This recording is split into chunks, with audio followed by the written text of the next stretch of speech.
Muito bom dia, meus irmãos. Que a graça e a paz do nosso Senhor e Salvador Jesus Cristo esteja com todos nós nessa manhã de domingo. E nessa manhã de domingo nós vamos meditar nas Escrituras Sagradas e vamos estudar mais uma porção das Escrituras. Desta feita, em Filipenses capítulo 4, do verso de número 6 ao verso 7. Dois versículos que o apóstolo Paulo escreveu à igreja de Filipos. Ele disse: Não andeis ansiosos de coisa alguma. Em tudo, porém, sejam conhecidas diante de Deus as vossas petições, pela oração e pela súplica, com ações de graças. E a paz de Deus, que excede todo o entendimento, guardará o vosso coração e a vossa mente em Cristo Jesus. Vamos orar? Santo e eterno Deus, aplique a Tua palavra, Senhor, ao nosso coração nesse momento. Que possamos estudá-la com afinco, com devoção, com piedade, na Tua santa presença. Abençoa, Senhor, as nossas vidas, aqueles que vão estar nos acompanhando nesta mensagem. Que possamos receber de Ti a graça de podermos viver conforme a Tua vontade e com a paz do Senhor em nossos corações. É a nossa oração, Senhor, em nome de Jesus. Amém. Amém. Meus irmãos, este é um dos mais belos textos que as Escrituras nos apresentam. Aqui, nesse texto, o apóstolo Paulo nos apresenta algumas verdades gloriosas que precisamos aprender e aplicá-la em nossas vidas. Nós sabemos, meus irmãos, o quanto nós sofremos com as circunstâncias e também com as nossas próprias decisões. E o apóstolo Paulo ele disse aqui no versículo de número 4, por 2 vezes nos alegrarmos no Senhor. Mas existem algumas circunstâncias, existem algumas dificuldades que enfrentamos nesta vida que tentam roubar esta nossa alegria no Senhor. Talvez uma das coisas que tenta roubar a nossa alegria seja essa nossa própria decisão frenética de seguir o nosso próprio caminho.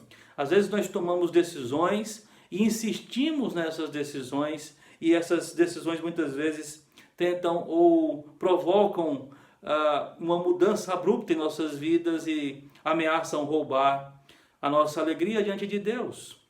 Mas também, meus irmãos, é possível que talvez a maior ameaça que possa existir em nossas vidas e que possa ser acometido a nós seja o fato de nós sermos consumidos pelas circunstâncias da vida e vermos ameaçada essa alegria que o Senhor coloca em nosso coração. O que Martin Lloyd Jones ele chamou de a tirania das circunstâncias, que são aquelas coisas que nos são acometidas e que, por numerosas, acabam por, então, nos levar ou nos sucumbir a uma vida de desespero. Mas como podemos, meus irmãos, seguir a orientação e as palavras que o apóstolo Paulo escreve aqui aos filipenses? Como podemos experimentar a paz de Deus que excede todo entendimento e não vivermos ansiosos, não andarmos ansiosos? Eu gostaria que a gente estudasse esse texto com muita atenção, com muita reverência e com a esperança de que pela palavra nós sejamos guiados a toda a verdade. E a primeira questão aqui que precisamos notar é a expressão não andeis ansiosos. Observem que não é o apóstolo Paulo o primeiro a nos orientar e a nos ensinar a não andarmos ansiosos. Na verdade, o apóstolo Paulo está aqui seguindo as palavras do próprio Senhor Jesus, que nos ensinou e ensinou aos seus discípulos a não andarem ansiosos. Agora, é preciso que a gente note uma coisa aqui muito interessante, porque tanto Jesus como o apóstolo Paulo, ele não diz que a gente não vai ter, nós não vamos ter alguma razão para vivermos ansiosos. Não é essa a ideia. O que Paulo está aqui nos ensinando não é que a gente pode viver uma vida sem ansiedade.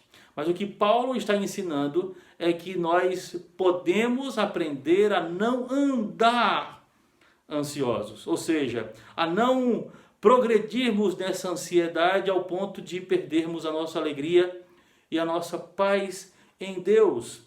O que Paulo está aqui nos ensinando, então, é que essa ansiedade, que significa uma preocupação excessiva, ela não deve persistir em nosso coração. Nós não devemos ponderar ou meditar demais nessas circunstâncias ao ponto de nos sucumbirmos a uma vida de completo desespero.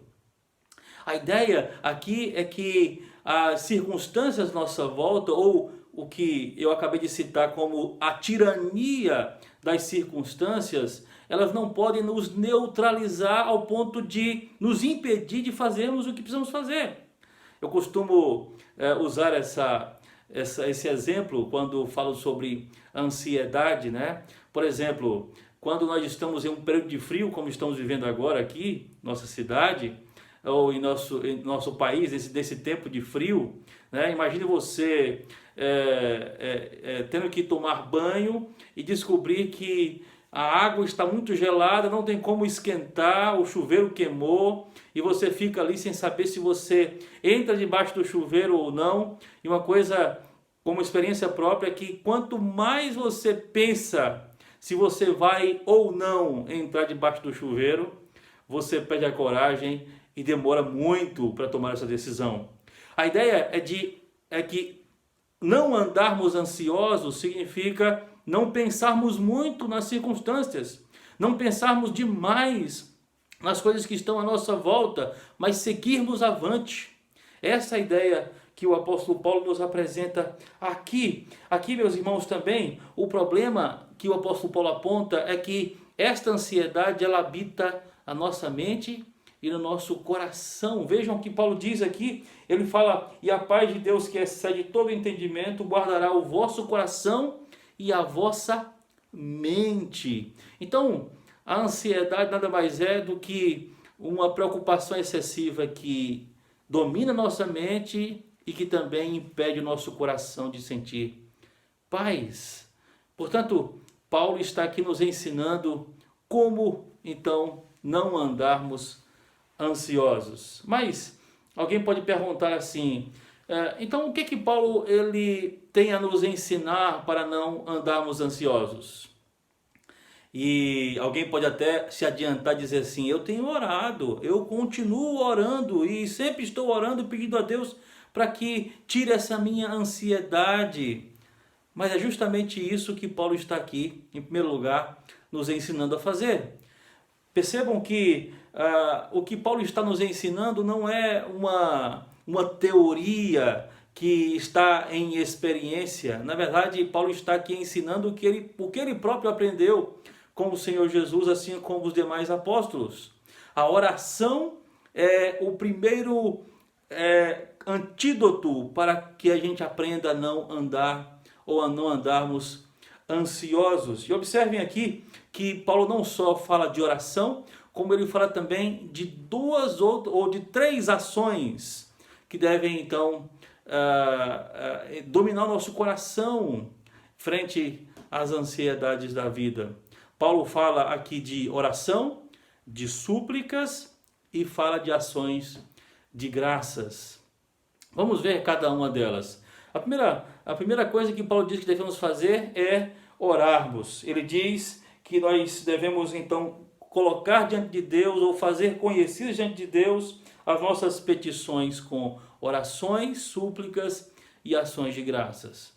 As orações aqui, citadas por Paulo, significam então adoração e louvor. Não é propriamente a apresentação da razão ou do nosso pedido para que Deus nos alivie a ansiedade, ou as razões por que nós estamos ansiosos, mas aqui tem a ver com louvor, com adoração.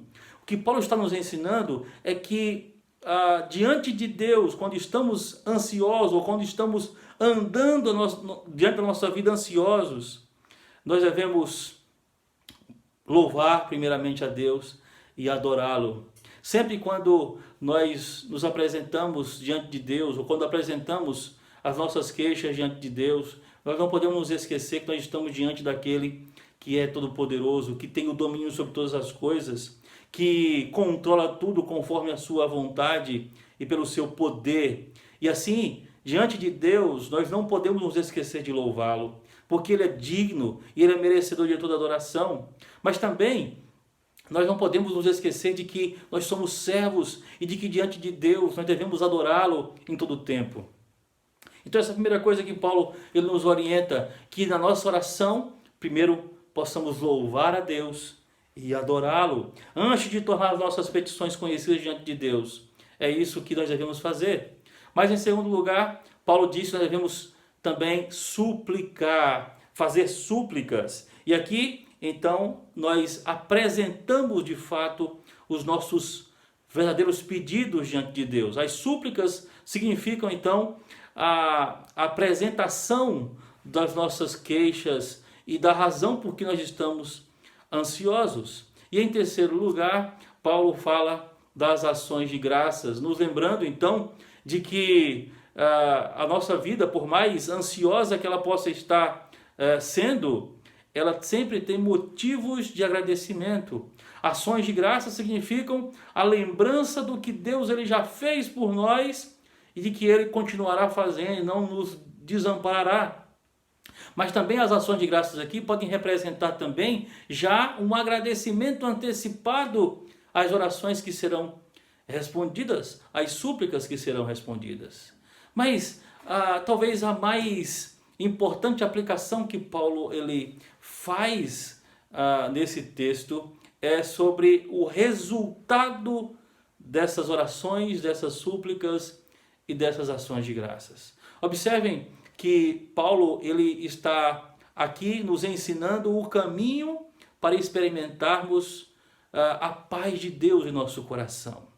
E vejam, talvez se fosse um desses apóstolos modernos dos nossos dias, eles diriam a mim, a você, que quando a gente orar, quando a gente suplicar e quando a gente então agradecer a Deus, Ele vai fazer cessar os motivos das nossas ansiedades. Ele fará cessar as circunstâncias que têm nos deixado ansiosos. Mas não é isso o que Paulo aqui nos ensina. Ele não diz que quando nós orarmos, que quando nós suplicarmos, todas as nossas ansiedades serão retiradas. Ou que as circunstâncias que têm tornado a nossa vida ansiosa, elas serão realmente resolvidas. Não é isso que Paulo está dizendo aqui. Observem que Paulo ele está nos ensinando que com a oração e com as súplicas será a paz de Deus que vai reinar em nosso coração. Não serão as circunstâncias que serão mudadas, mas o nosso coração. E eu queria que os irmãos observassem isso. Paulo não está dizendo que as situações difíceis elas cessarão. Paulo não está dizendo que tudo vai voltar ao normal quando nós orarmos ou quando nós suplicarmos. Não, Paulo está dizendo, quando nós suplicarmos a Deus e colocarmos diante dele as nossas petições, a paz de Deus reinará em nosso coração. Significa então que não necessariamente as circunstâncias serão mudadas, ou os acontecimentos serão transformados, ou os problemas se cessarão. É bem possível que os problemas continuem, que as dificuldades continuem existindo, que as circunstâncias continuem desfavoráveis a nós, mas o mais importante é que a paz de Deus reinará em nosso coração. Deixe-me explicar melhor isso. Uma vez eu estava conversando com uma querida irmã e ela me perguntando se no céu nós reconheceremos as pessoas e lembraremos inclusive daquelas pessoas que nós não encontraremos nos céus. E eu então repetindo o entendimento de um sábio e grande teólogo que disse que no céu nós teremos um conhecimento pleno de todas as coisas. Eu disse a ela, é bem provável que a gente conheça todas as pessoas e que a gente se lembre inclusive daquelas que não vão estar lá. Mas aí ela disse assim, mas não é possível, eu acredito que Deus ele não vai nos fazer lembrar das pessoas que não vão estar nos céus, porque a gente não pode ter tristeza, porque se a gente lembrar das pessoas que não estão lá, nós vamos ficar tristes. E aí eu disse a ela, mas é justamente isso que o Senhor vai tirar do nosso coração. Toda tristeza, toda lágrima, toda sensação de abandono não existirá no céu. O fato da gente lembrar das pessoas que não vão estar nos céus não significa que nós vamos sentir tristeza. Por isso, esse sentimento já não mais existirá no céu. Mesmo que a gente compreenda todas as coisas, mesmo que a gente sinta falta de pessoas, esse sentimento de pesar, de tristeza, de abandono, ele não vai existir nos céus. É isso que Paulo está dizendo aqui. Quando a gente então ora, quando a gente suplica, uma coisa extraordinária acontece. E não são as mudanças repentinas das coisas, não são os problemas que cessam, é o nosso coração que é transformado. Paulo diz, e Deus vai transformar a sua mente e o seu coração. Ele não vai, em muitas situações, mudar as circunstâncias, mas mudará os sentimentos do seu coração. E esta gloriosa notícia do apóstolo Paulo tem trazido ao nosso coração e ao coração de todos os leitores ao longo dos séculos do cristianismo, este conforto. As circunstâncias, elas podem continuar existindo, as circunstâncias desfavoráveis, os problemas, as lutas. O que Deus ele vai tratar é do nosso coração. Por isso, não desista desta sua carreira de oração, de alguém que ora, que busca Deus, que suplica o seu favor, porque Ele certamente ouvirá a sua oração e Ele fará o que lhe apraz. O Senhor quer, meus irmãos, que nós experimentemos da sua presença. Mais do que experimentarmos as resoluções dos nossos problemas, Ele quer que a gente experimente a sua doce presença. O que nós mais precisamos não é de que os nossos problemas sejam resolvidos. O que nós mais precisamos não é que as circunstâncias sejam mudadas ao nosso redor. O que nós mais precisamos é de que Deus mude nosso coração, de que Deus tire essa ansiedade colocando paz, de que Deus ele tire essa nossa desconfiança e substitua em confiança e segurança nele. Agora observem uma última coisa aqui que o apóstolo Paulo nos ensina. Quando nós oramos, não são as circunstâncias que mudam, mas é Deus quem realiza o seu querer em nosso coração. Ele é quem vai fazer alguma coisa.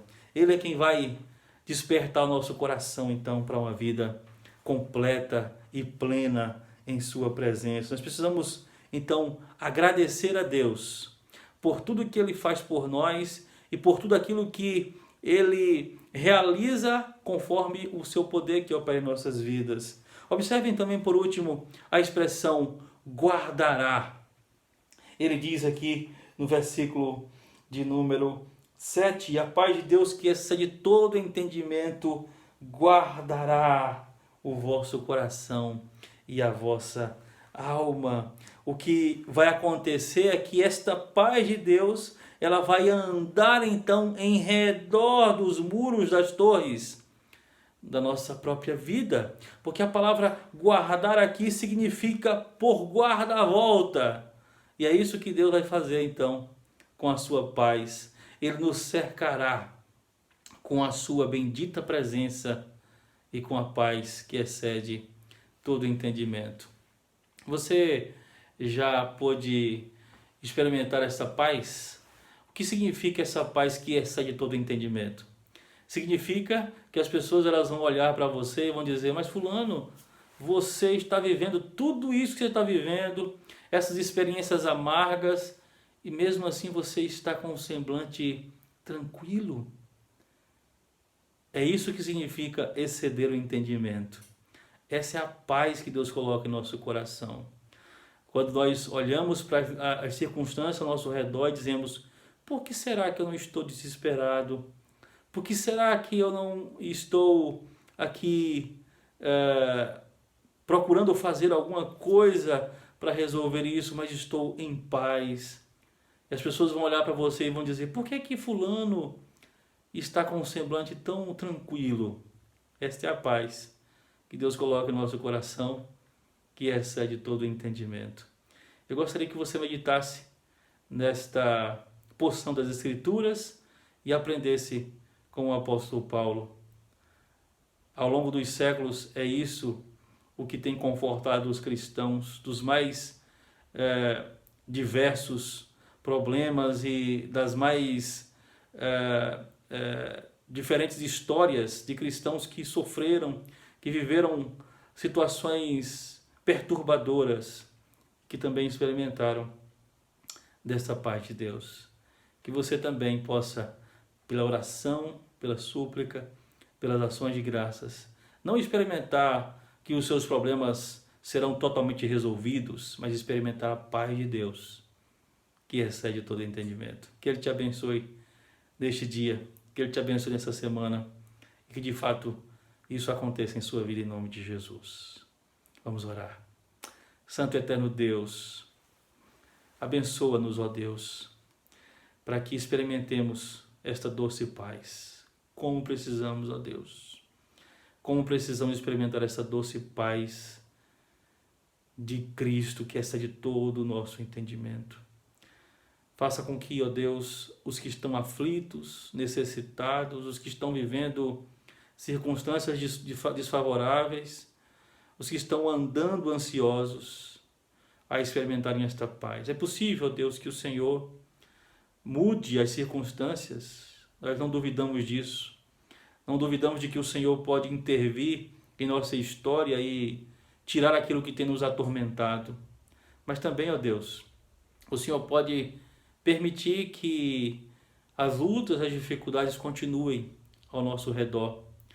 Mas o Senhor pode nos proteger, nos guardar com a Tua paz e nos fazer, ó Deus, sentir confortados e seguros em Ti. Ó Deus, que assim seja, Pai, para a Tua glória, em nome de Jesus. Amém. Amém. Que o Senhor te abençoe nessa semana, em nome de Jesus.